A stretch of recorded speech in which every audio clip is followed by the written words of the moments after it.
Bismillahirrahmanirrahim. First of all, I would like to introduce myself and my group partner. I am Muhammad Shahid and my group partner is Mubashir Zulfikar. Our topic of discussion will be flow sensors. Flow sensors. Flow measurement is an important process measurement to be considered in operating a facility's fluid systems. For efficient and economic operation of these fluid systems, flow measurement is necessary. Following are the main types of flow sensors: mechanical flow meters, variable area flow meters, pressure based meters, optical flow meters, thermal mass flow meters, vortex flow meters, electromagnetic flow meters. Mechanical flow meters, bucket and stopwatch. The simplest way to measure volumetric flow is to measure how long it takes to fill a non-volume container. A simple example is using a bucket of non-volume filled by a fluid. The stopwatch is started when the flow starts and stops when the bucket overflows. The volume divided by the time gives the flow. The bucket and stopwatch method is an offline method, meaning that the measurement cannot be taken without interrupting the normal flow. Variable area meter, rotameter. The variable area meter, also commonly called a rotameter, consists of a taper tube typically made of glass with a float inside that is pushed up by a fluid flow and pulled down by gravity. As flow rate increases, greater viscous and pressure forces on the float cause it to rise until it becomes stationary at a location in the tube that is wide enough for the forces to balance.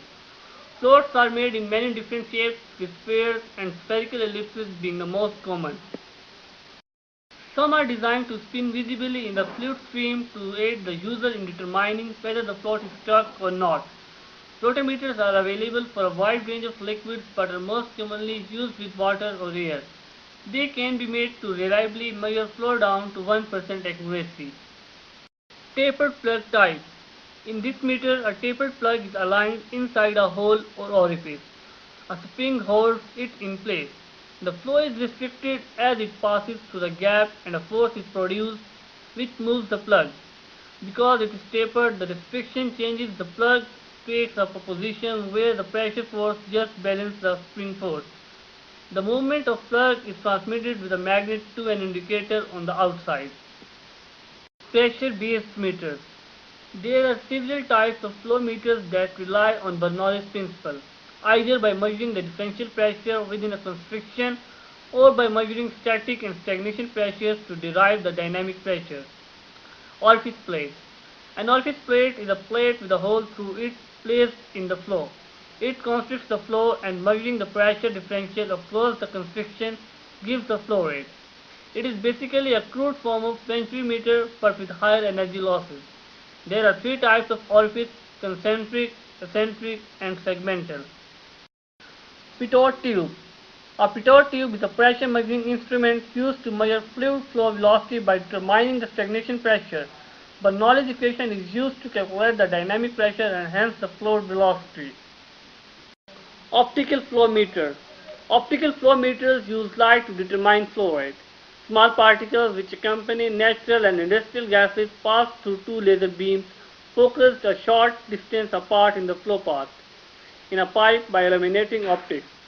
Laser light is scattered when a particle crosses the first beam. The detecting optics collect the scattered light on a photodetector, which then generates a pulse signal. As the same particle crosses the second beam, the detecting optics collect scattered light on a second photodetector, which converts the incoming light into a second electrical pulse. By measuring the time interval between these pulses, the gas velocity is calculated as V is equal to d by t, where d is the distance between the laser beams and the time is the time interval. The operating principle enables optical laser technology to deliver highly accurate flow data even in challenging environments which may include high temperature, low flow rates, high pressure, high humidity, pipe vibration and acoustic noise. Thermal mass flow meter. Thermal flow meters use the thermal properties of the fluid to measure the flow of a fluid flowing in a pipe or duct. In a typical thermal flow meter, a measured amount of heat is applied to the heater of the sensor. Some of this heat is lost to the flowing fluid. As flow increases, more heat is lost. The amount of heat lost is sensed using temperature measurements in the sensor. The electronic transmitter uses the heat input and the temperature measurements to determine fluid flow.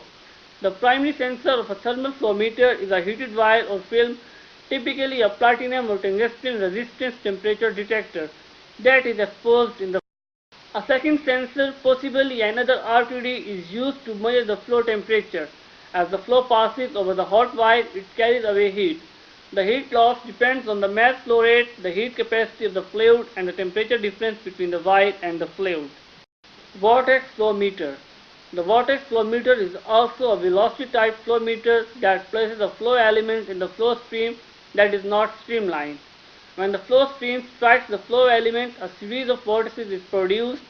Hence, this type of flow meter is sometimes called a vortex shedding flow meter. Electromagnetic flow meter. The electromagnetic flow meter is similar in principle of generator. The rotor of generator is replaced by a pipe placed between two poles of magnet so that flow of fluid is normal to magnetic field. As the fluid flows through magnetic field, an EMF is induced in it that will be mutually normal to both the magnetic field and motion of the fluid. The EMF may be measured with the aid of electrodes attached to the pipe connected to the galvanometer or equivalent. For a given magnetic field, the induced voltage will be proportional to the average velocity of fluid. However, fluid has some degree of electrical conductivity. Thank you for your time.